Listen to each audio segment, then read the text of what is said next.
Happy Sunday. I hope everybody's enjoying this beautiful day today. We certainly had a wonderful weekend. Just wanted to give everybody an update on what's going on with my cancer story and journey. This is video 3, so welcome. I wanted to just let everybody know that I finally did debut the bald head, as you can see.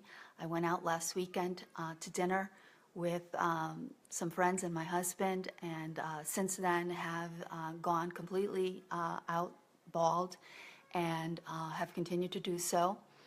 I was kind of curious as to what kind of response I would get and what kind of reaction, but to my surprise, and I guess not to my surprise because I do believe that people are kind-hearted, everybody's been amazing and supportive. I went out and I decided that to kind of like maybe eliminate questions or eliminate,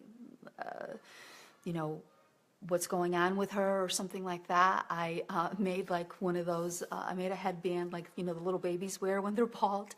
So I came up with this idea. I bought a headband and I just made a little pink breast cancer ribbon, as you can see here, and I sewed it to the headband, so I wear that now when I go out, and it tells the story of what's going on in my life. It obviously brings awareness to what's going on. People know.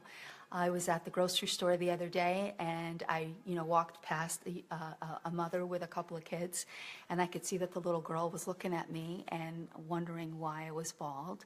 And further down the aisle, I overheard the little girl asking the mother, and the mother saw my band, and the mother said, well, that young woman happens to have, and I'm so happy that she called me a young woman, happens to have breast cancer, and that is one of the symptoms of it. So she went on to explain to her young daughter, which was probably about 10 or 12 years old, that what was going on. So it's working. I was happy to get the response and the feedback.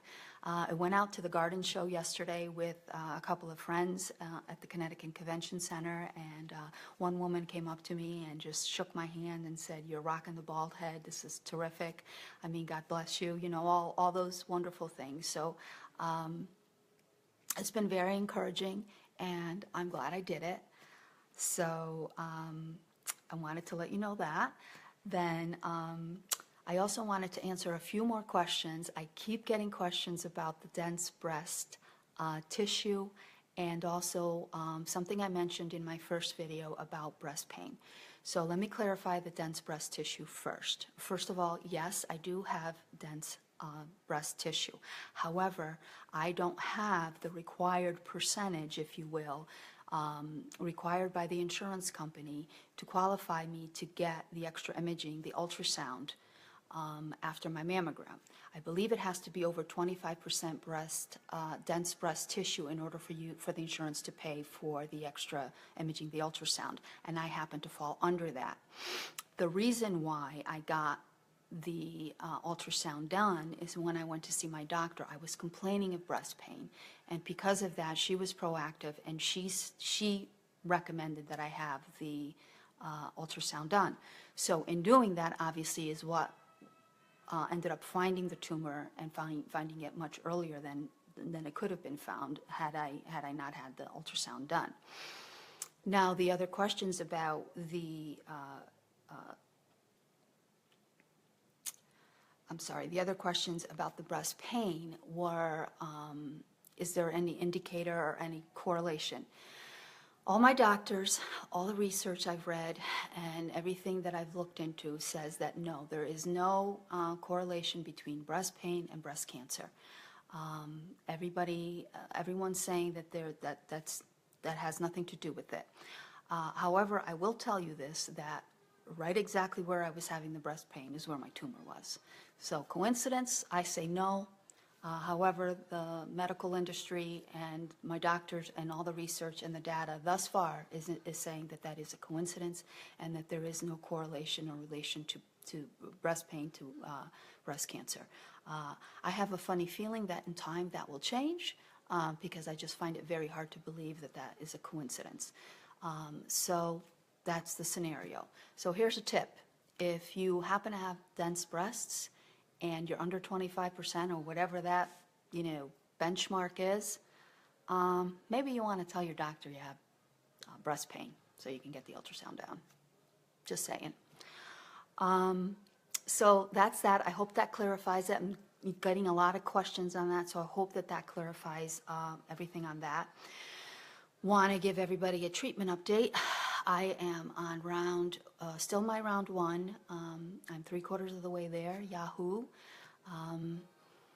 My blood counts went down a lot last time, but I recovered well enough to have my 3rd treatment, which was this past Monday, and I was able to stay on track. So after this, I have one more treatment of this round, which is the really tough one, the tough one, which is called the AC, or the idramycin and cytoxin. I hope I'm pronouncing that right. Once I'm done with that, then I will start 2nd round, which is the Toxel for 12 weeks, and that's weekly. But my doctors are telling me that is a much better, not much better, but a lot less invasive on the body and a lot quicker to recover, and the symptoms won't be as bad. So I'm looking forward to March 6th. That's going to be my last treatment for this one, and then I have a week off, and then I start Toxel. Just a symptom update. The symptoms have been pretty much consistent. The tiredness is 3 to 4 days a week. The hair loss has obviously continued because the last time you saw me I had a lot more hair than this. And mostly it's nausea. It's constantly feeling nauseated. Your mouth is very dry. You have a metal taste. There's no appetite, no palate. Everything tastes terrible. And you basically have to force yourself to eat. But it's tolerable. I mean, they do give you additional nausea medication if you want to take it. I try not to, but it's there if I need to. So, and then I want to also talk about, there's a few people that I have to thank that have been kind of gone out of their way to help me in this journey, and have recently just either sent me gifts or sent me things that can help me with this whole thing. One of them is my friend Maria Pinheiro. She actually, I'm gonna get emotional. She actually put a really great care package together for me. Excuse me, I'm sorry. And she actually researched this for me for natural medicine, and she knows that I hate to take pills. I mean, I won't even take a pill for an aspirin for a headache. And so she came up with this. She went to a health food store and bought me this terrific care package. It's twig tea, and it helps with the nausea, and you're supposed to drink it every day, daily, and it's actually quite tasty. And it tastes a lot like when you go to the Chinese restaurant and you get that tea for dinner, or when you're having your meal. It tastes a lot like that. It's very tasty. I love it. And then she also got me these drops. They're ginger drops. You're supposed to put them in whatever you're drinking, whether it's water or tea or coffee or whatever. And again, this helps with the nausea. It's a little spicy though, so if you're not used to the taste, it can be a little overwhelming. It says that you're supposed to put 30 drops in, in a cup of coffee or water or whatever. That's a little much. I put about 10 or 12, and it's just enough to take the edge off, so it does work. I have tried this, and I have tried the tea.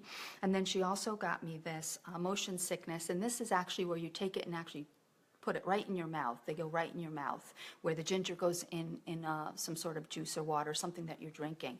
I haven't tried this one yet because I haven't gotten that bad where I needed this. These other two have been working. I also want to let you know that I did run these by my doctor, because of course I would do that. And she looked everything up, and she said everything was fine to take. So if you're the type like me that wants to avoid medication and pills and wants a natural remedy, the twig tea is terrific, and you can find that in any health food store. The ginger drops work well in your coffee or water or juice, whatever you're drinking. And then I haven't tried this yet because I haven't needed to, but I'm sure it's terrific as well, and this just goes right in your mouth. So Maria, I thank you from the bottom of my heart. This was a wonderful gift. The other person I want to thank is Connie Pereira. She found out about my illness, and we got together with Maria and went out for lunch, and this wonderful woman made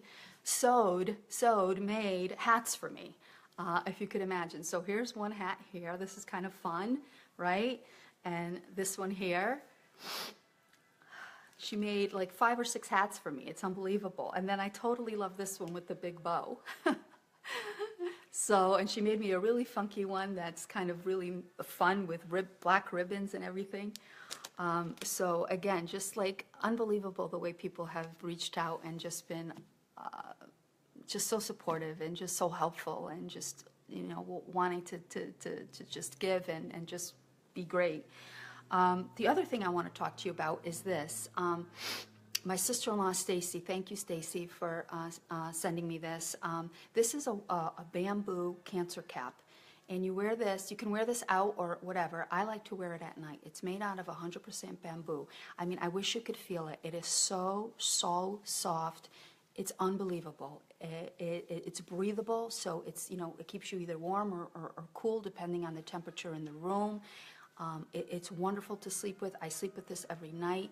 It's not itchy like other, you know, hats could be or caps could be or hot. So it's wonderful. I mean, I was too cheap to buy it for myself. So she bought it for me and sent it to me. So it was a wonderful surprise. But, you know, now that I've tried it and I've worn it, I would buy it. So look it up if you guys are looking for something that's really comfortable to wear. And again, it's stylish. You could even wear it out. You could see it kind of looks kind of cool. And I'm sure it comes in other colors and styles and prints or whatever, but it's definitely worth the money. So it's called a bamboo cancer cap, okay? And then finally, there's just a couple of, there's one more person I need to say, a couple more people. A woman, a neighbor of mine, I'm friends with her on Facebook, Sherry Dew Anderson, never personally met her, and she drops off this wonderful spa basket on my front porch the other day. So thank you. And she is, I think, either a registered nurse or an LPN, I'm not sure, and left me a wonderful note saying that she'd be willing to take me to the doctor or help me out or whatever. I mean, just amazing the support and the outreach that I've received from people. And one more person or a group, it's group 2. I mean, it's the marketing group that I work for, marketing agency that I work for at Hunter's Chase. They put together a beautiful card, sent me a beautiful card, and sent me this unbelievable gift card to Winvian, which I'm absolutely going to use myself. I'm not going to take my husband out to dinner. I'm going to do the spa thing for me, so that one's off for me. So thank you, Group 2, Andy and Katie and Molly especially, for thinking of me and reaching out and being so wonderful. And then lastly, 2 very, very special people that, you know, I'm probably going to start tearing up again. When I shaved my head, the time that I went and shaved my head, I got a text message from my son, and he said, "You're not alone." And then I got this image. He actually shaved his head in my honor, so I wouldn't be alone. And if you could see, he even put a little, you know, flower on the side band here as a little jokester, as a little encouragement for me. So thank you, Sean, for wanting to rock the bald head with me. And then yesterday or the other day, I got a text message from my daughter-in-law, Stephanie, and she said, "Hey, are you tired? I need to FaceTime you. I want to show you something, but it's going to take me an hour to complete this." I was tired. I said no, so FaceTimed her yesterday after the garden show, and I get on FaceTime with her, and here she is. She too shaved her head in my honor. She wanted to make sure that I was not alone as a woman with a shaved head, and I can't believe she did it. Just melts my heart. So my kids are great. I always told you they were, and now I have proof. So that's it for this this week's video. If this is your first time seeing me and you want to catch up or want to start from the beginning, this is video 3. I do have 2 other videos. The first one obviously starts from the diagnosis, and it goes through the whole process of what I had to go through with surgery and treatment and all of that. And then the second one is the shaving of the head. If you feel that this is of value to someone, please remember to share these videos, because they will help in spreading awareness about this disease. And if you want to look me up to take a look at the other videos, I have my hashtag, and my hashtag is Cancer Picked the Wrong Woman to Piss Off. So hashtag Cancer Picked the hashtag Cancer Picked the Wrong Woman to Piss Off. And if you hashtag that, you'll find my videos and be able to start from the beginning. So thank you again for listening, and I look forward to the rest of your questions, and I'll be in touch probably within another week or 10 days or so. Okay, love you all. Ciao for now. Bye.